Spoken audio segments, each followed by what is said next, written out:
ये आकाशवाणी है। प्रस्तुत है कार्यक्रम सुर्खियों में। इसके अंतर्गत सुनिए जलवायु परिवर्तन में अल नीनो के प्रभाव पर चर्चा।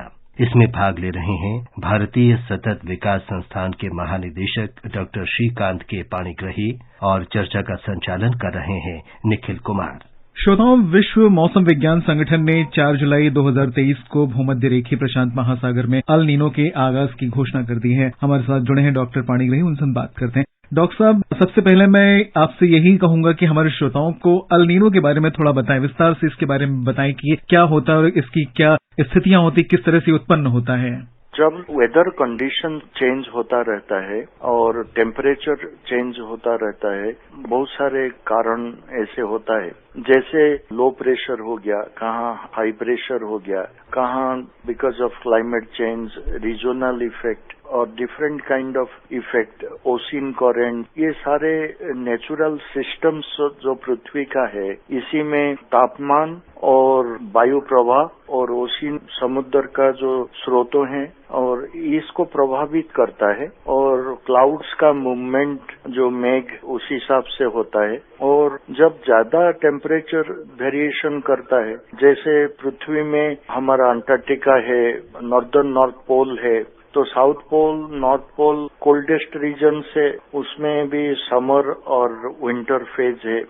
सो ये जो तापमात्रा का वेरिएशन है और इसमें जो वायु प्रभाव होता है, फ्लो होता है, उसमें हर एक टाइप का फैक्टर्स का इन्फ्लुएंस रहता है। तो उसमें ये सब का प्रभाव में इफेक्ट क्रिएट होता है जो टेम्परेचर को और ज्यादा बढ़ा देता है, life and properties and all that. तो टेम्परेचर अगर राइज हो रहा है, वो एक पर्टिकुलर लोकल एरिया में नहीं हो के वो एक रीजन तक फैल जाता है और हल्का फुल्का टेम्परेचर नहीं बढ़ के ये ज्योमेट्रिकली बढ़ जाता है और इसका इम्पैक्ट कोई गुना ज्यादा हो जाता है। ये एक साइंटिफिक प्रोसेस है, ये वेदर पैटर्न पर डिपेंडेंट है और कभी कभी ये बढ़ते जाता है, स्ट्रेंथन होता जाता है और कभी फिर धीरे धीरे कम होके वो समान हो जाता है। तो it is a weather condition and influenced by weather pattern. Doctor साहब, आपसे जानना चाहूंगा कि ये तो हम सभी जानते हैं कि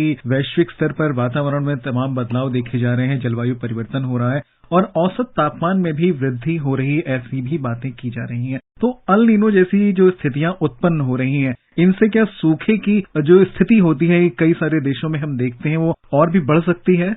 हाँ, अल नीनो में क्या होगा, जहाँ बारिश हो रहा था वहाँ बारिश नहीं हो सकता है, जहाँ बारिश नहीं हो रहा था वहाँ बारिश हो सकता है, क्योंकि एयर प्रेशर बेल्ट यानी कि लघुचाप और हेवी प्रेशर, इनका सारे प्रेशर बेल्ट शिफ्ट हो जाता है और इसलिए घूर्णियां सृष्टि होता है और इसमें काफी इसको मानसून और इसका जो humidity content in the air कम ज्यादा वेरी करता है। तो अभी जो क्लाइमेट चेंज फिनोमिनन हो रहा है, इसमें काफी इसमें प्रभावित हो रहा है। If you can see, Rajasthan का जो हमारा एरिड रीजन था, चारों नागौर एंड जो डेजर्ट एरिया है, they are constantly getting more rainfall and unexpected rainfall round the year. Whereas Cherrapunji जैसे जगह था, वहाँ सबसे ज्यादा वृष्टि थ्रू आउट द ईयर होता था, वो वहाँ काफी गर्मी का महसूस हो रहा है और उनमें बारिश काफी कम हो गया है।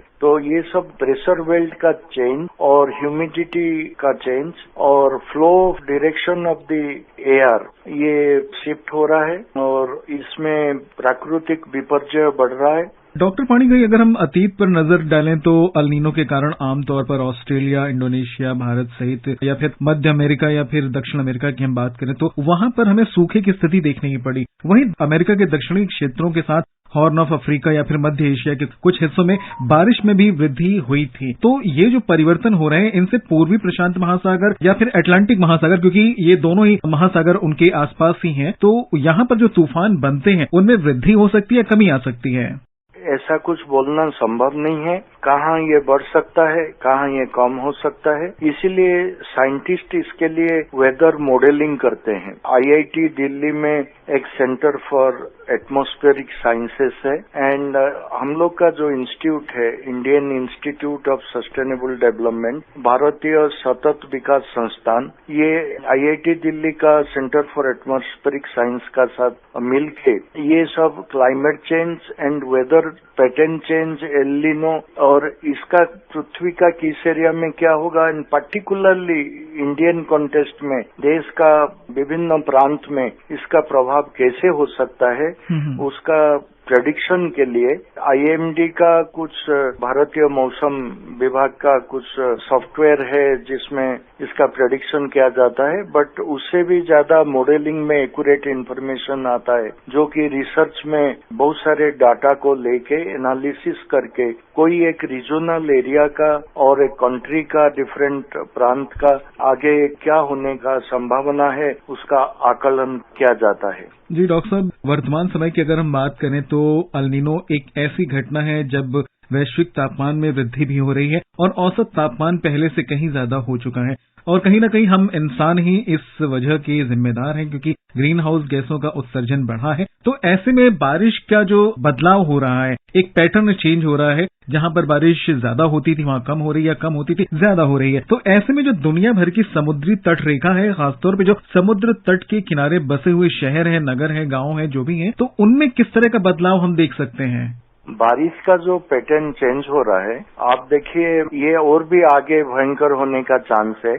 अभी जो 4 साल बारिश का महीना में बारिश होता था, वही 4 महीना में बारिश का मौसम नहीं रहा। ये आगे हो जाता है, नहीं तो पीछे हो जाता है। There is a seasonal shift और कहाँ कहाँ आगे हुआ है, कहाँ कहाँ पीछे हुआ है, इसका एक कांस्टेंट साइंटिफिक प्रोसेस में ये नहीं हो रहा है। इतना दूर इकोसिस्टम्स डिस्टर्ब हो गए हैं तो एक पर्टिकुलर पैटर्न में उनको क्लासिफाई करना मुश्किल हो रहा है। दूसरा, जो 4 महीने में बारिश होता था उसमें खेती बहुत अच्छा तरफ होता था, ग्राउंड लेवल बढ़ता था। अभी 4 महीना का बारिश 10-15 दिन में हो जा रहा है कंटिन्यूसली और इतना हेवी, तो उसमें फ्लड्स हो रहा है और खेती का नुकसान हो रहा है, लाइफ का नुकसान हो रहा है, प्रॉपर्टीज का नुकसान हो रहा है और जो बारिश लाइफ का उम्मीद रखता था वो नेगेटिवली हमारे लिए आ गया है। बाकी आप जो क्वेश्चन पूछा, सामुद्रिक तट में एक्चुअली क्या है,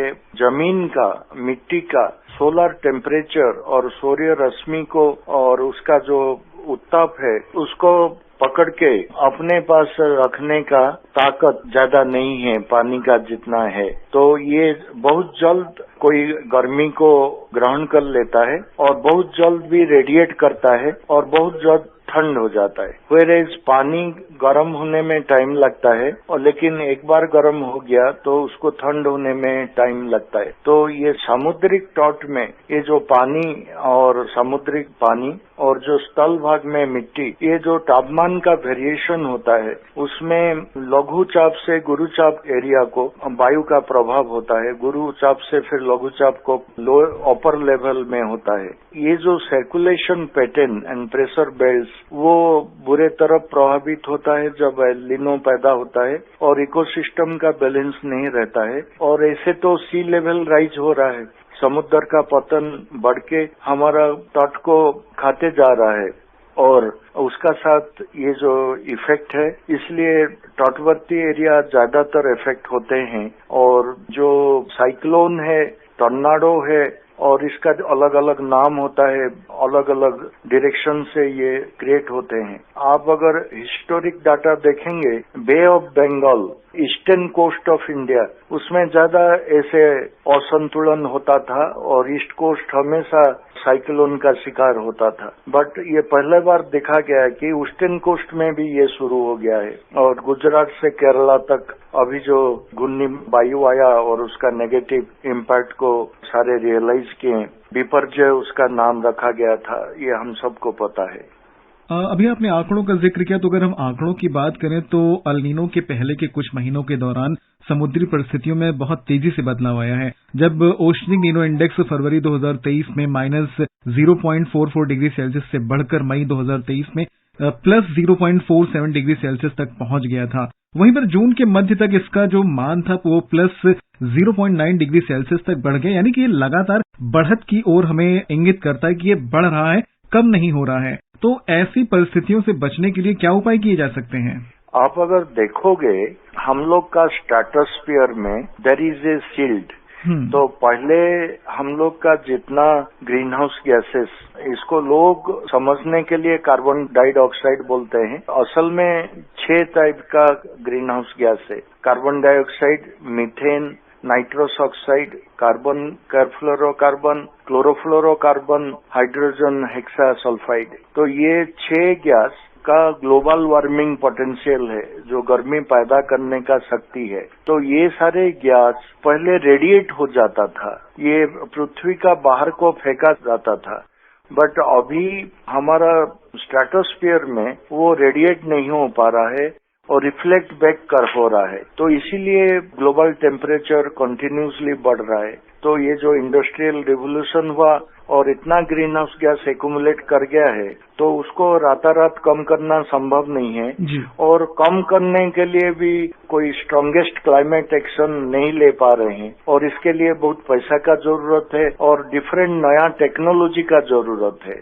अभी इतना सारे ओशियन करेंट्स जो है, जितना सारे कोल्ड करेंट्स थे, वो धीरे धीरे वार्म करेंट्स में कन्वर्ट होते जा रहे हैं और ये जो ओशियन करेंट्स का डायरेक्शन सब चेंज हो रहा है। जो ज्यादा गर्मी वाला ओशियन का ऊपर पर्सन में फ्लो करता है और कंपैरेटिवली कोल्डर नीचे लेवल पे फ्लो करता है और नीचे वाला सारे ऊपर आ गए हैं और उसका डायरेक्शन चेंज हो गया है। They are influencing the pressure belts which is causing El Nino, which is causing global warming and destabilizing the planet's climate, and climate change से सारे चीज जुड़ा हुआ है। एग्रीकल्चरल प्रोडक्शन कम होते जा रहा है, food security is a major threat, इसमें वाटर का कमी होते जा रहा है, quality and quantity of the water is affected. इसमें बहुत टाइप का नेगेटिव इम्पैक्ट हो रहा है। हमारा wild life, tree and plant species बहुत तेजी मात्रा में एक्सटिंक्ट होते जा रहे हैं।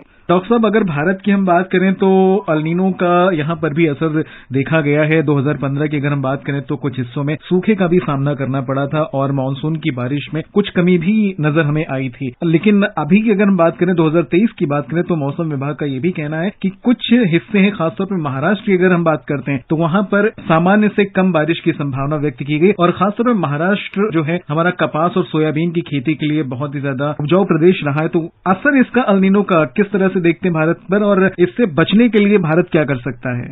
इससे बचने के लिए भारत सरकार का तरफ से बहुत सारे कार्यक्रम हाथ में लिया गया है।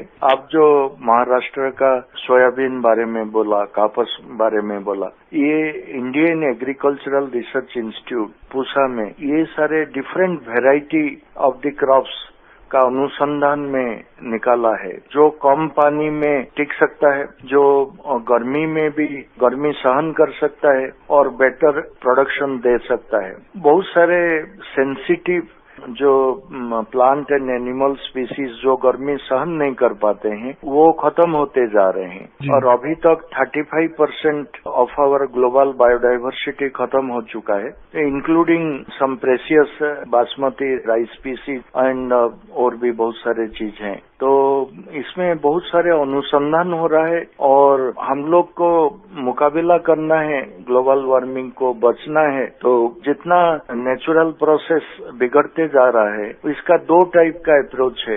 एक तो लॉन्ग रन अप्रोच, जिसमें धीरे धीरे करके कार्बन उत्सर्जन को हमको कम करना है और ये जो कार्बन उत्सर्जन अभी जम गया है, ये कोई एक दिन में नहीं हुआ है, ये हजारों साल में हुआ है। ऐसे इसको घटाने में भी काफी टाइम लग जाएगा और ये स्लो प्रोसेस है जो परमानेंट इलाज का। दूसरा, टेम्पोररी अरेंजमेंट। अभी तो जहां का गर्मी वहां रहेगा, इसी में हम क्या बेस्ट कर सकते हैं टेम्पोररीली शॉर्ट रन में, जिसको एडाप्टेशन बोला जाता है इन क्लाइमेट साइंस। तो उसको एडॉप्ट करके हमारा प्रोडक्टिविटी को बैलेंस रख के हमारा फूड सिक्योरिटी को हम एश्योर कर सकें।